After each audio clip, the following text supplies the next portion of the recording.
This is the slide of ovary. In this slide you can see ovary has outer cortical region and inner medullary region. The most important identifying feature of the ovary is in the cortical region. Ovarian follicles are present in various stages of development. The lining epithelium of ovary is germinal epithelium and it is formed by the cuboidal cells. Now I will show you various follicles in the ovary.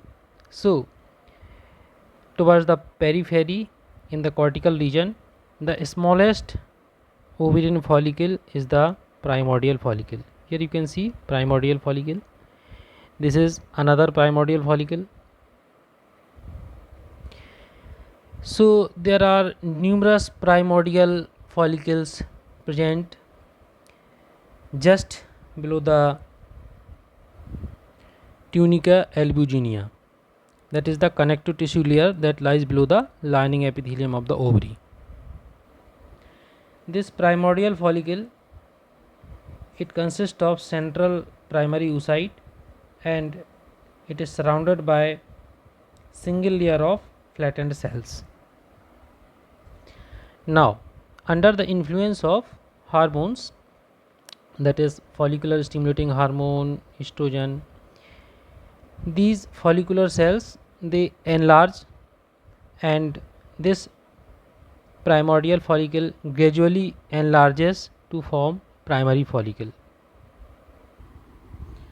Now these surrounding follicular cells multiply and enlarges and this primordial follicle turns into this primary follicle, differentiate into this primary follicle. This is the early stage of primary follicle and this is the next stage of primary follicle. Here you can see this primary oocyte, it is surrounded by various follicular cells. These follicular cells are cuboidal or columnar in shape. It may be flattened and they are in multiple layers. In this primary follicle there is no cavity, there is no antrum.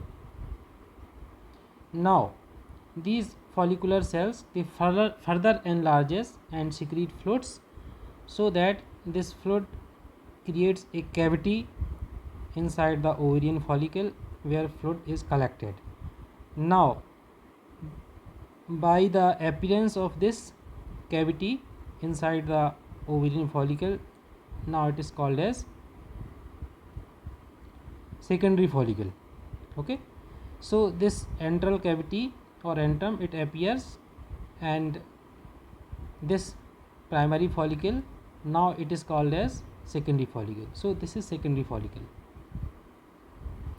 Now these follicular cells they further enlarges and this secrete fluid and this antral cavity it enlarges and fluid accumulates inside the ovarian follicle and this primary oocyte it becomes eccentric.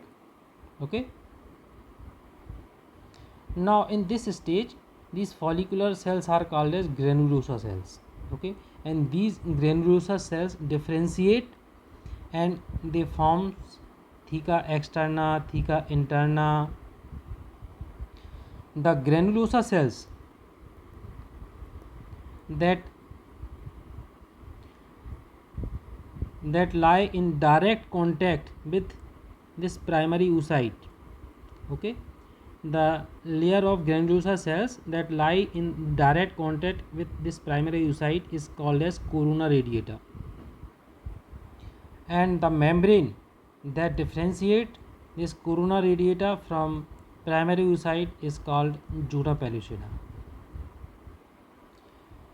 This eccentrically placed primary oocyte is surrounded by granulosa cells that is called as cumulus oophoricus, and the stalk that connects this primary oocyte to the ovarian follicle is called as discus proligerus.